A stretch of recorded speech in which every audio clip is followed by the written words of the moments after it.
I want to show you guys the trauma room for the med students, and we just have like 6 bunk beds.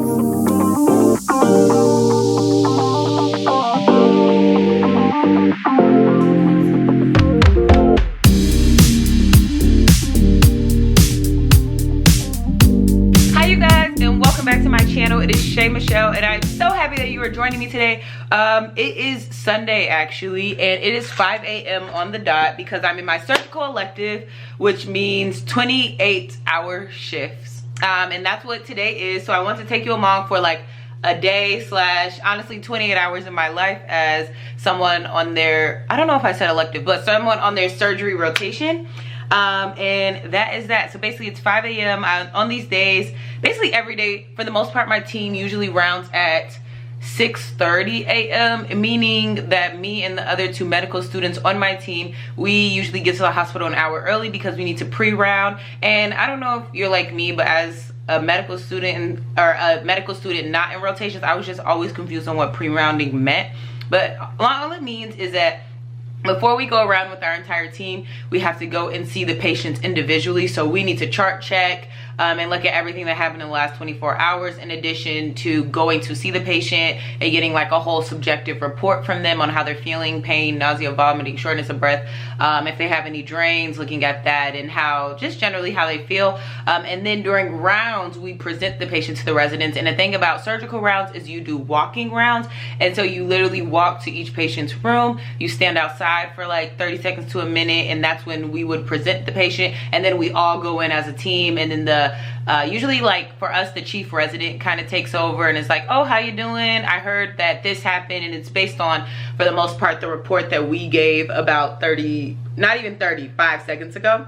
I'm gonna transition my camera because I actually need to pack my little lunch bag, and then we're gonna continue with the updates. I happen to be in this rotation with 2 of my like actual friends, which has made such a difference. Because can you imagine being with people literally what 28 hours a day that you aren't fond of? That's why I'm like rushing, because at 5:15 a.m. one of my friends comes and picks up me and another student from our apartment building. So it just makes a really easy, fun group because we like all get to the hospital at the same time, we all leave at the same time. But let me pack what I'm going to bring to the hospital.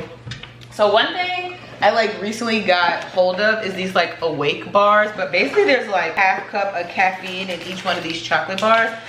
So I usually will just like eat one of these if I'm feeling super exhausted. I ran out of granola bars because I love granola bars, but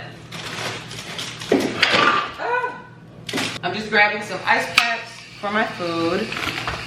Other than that, I have some leftover food that I'm throwing in here, and then I have some fruit. It's just blueberries, so nothing to be that interested in. And then I always bring like one of these mini cups of coffee, or one of these Starbucks Frappuccinos. It's not even real coffee, I would say, but I bring that. We're gonna go to the other side so I can show you guys what I'm wearing.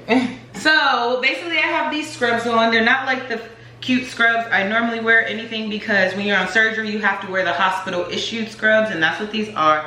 But me and the other med students, we all wear these fanny packs that have like our lifelines. They have flushes, they have suture removals, they have scissors, they have different gauze in here, different types of gauze. And so the other day I didn't bring it, so I just threw everything in my coat pocket. So I'm just gonna transfer all of this back to my fanny pack. Last but not least, of course, I have my backpack, which has like my laptop, charger. Nothing too special in my backpack, but I also bring this like overnight little bag that I only take to the overnights, because mind you, every 4th day we have a 28-hour shift, and then the other days we have like normal daytimes.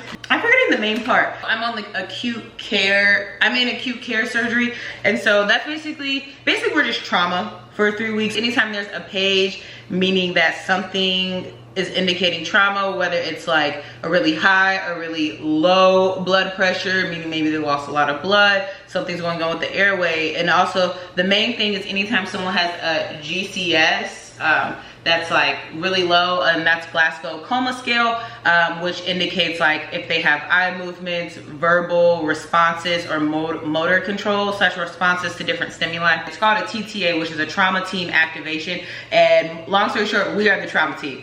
And so we go down. I have a paper I'll show you guys a little bit more later that I have to fill out. I am super excited for the day. I think it'll be very fun, and I'm excited to take you guys along. So okay, I'll see you guys at the hospital. So it's 6:05 and we just finished pre-rounding on our patient. So now we're gonna return our scrubs. So it is 9:55 and I'm vlogging.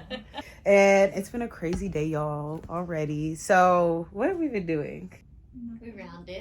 We rounded. We pre-rounded, like I said, at 6:30, and that's when we walk around with the physicians. Then at 7:30 we had our normal rounds where so we did our normal rounds at 7:30 where the entire ACS team comes, and basically they tell us all the cases that came the night before, and then they kind of do passes. So my team ended up getting a galore of passes, but we also had a TTA come in, which we ended up getting released. And so there's like a few signs that determine if someone technically should have the trauma team. Oh my gosh, y'all, let me just cut this because I'm doing this in front of people who want to laugh. But I want to show you guys the trauma room for the med students, and we just have like 6 bunk beds. This is where we live for the next 28 hours.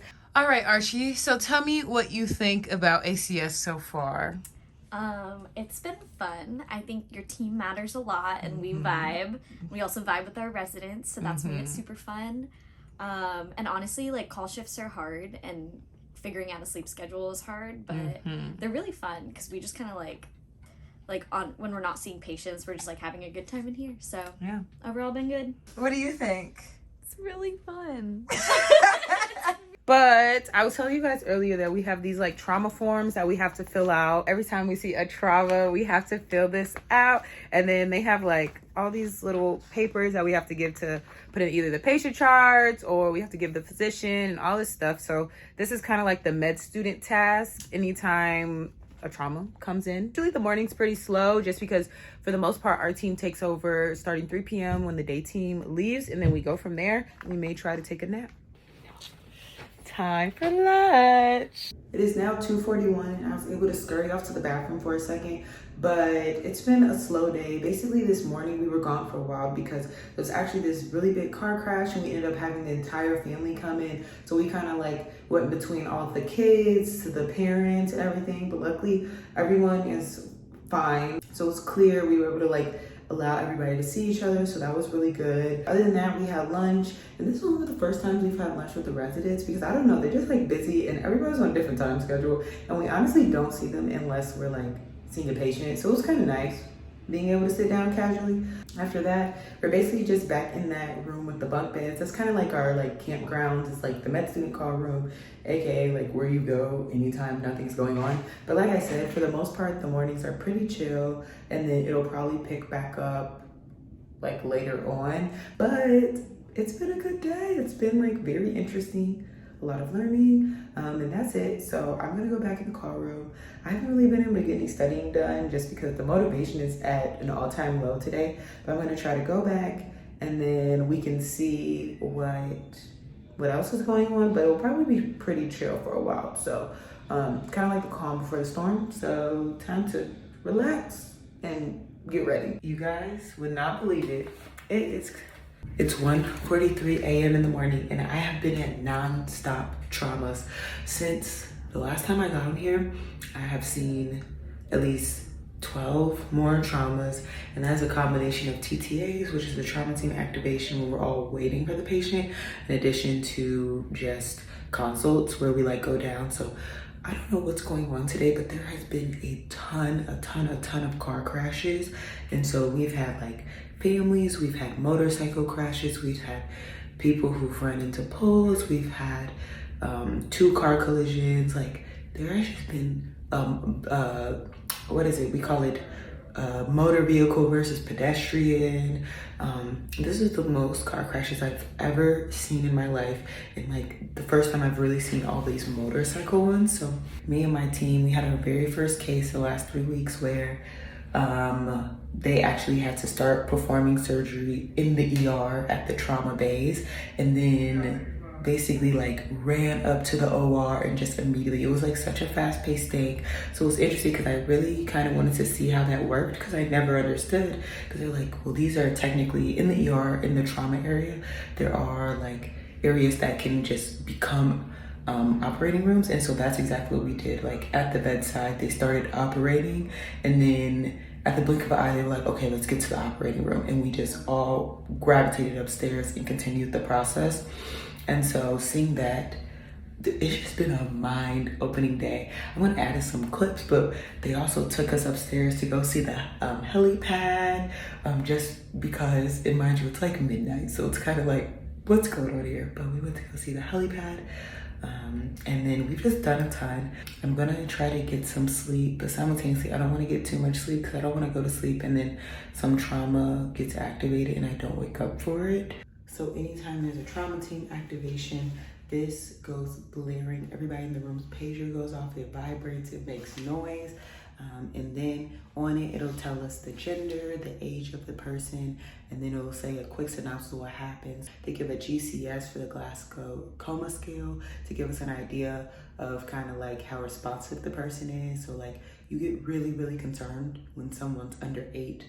When they're under 8, usually you just immediately have to intubate. And then it'll say any like laceration, it'll say like occipital lobe hematoma, or whatever they did. It'll be like 2 liters blood or something like that. So it'll give you a little bit of details. These pictures can show a lot of things. So it'll give you all of that. And then you basically kind of prepare. In the moment the person comes, it's like time for action. Everyone has very set jobs to do. It's what they always call like controlled chaos or organized chaos, just because it is a lot happening, but everyone has very specific jobs. And with that, everyone can get what they need to done and just go from there. It's 4 a.m. and we just got 2 pages. So I woke up out of my sleep and we're on the way.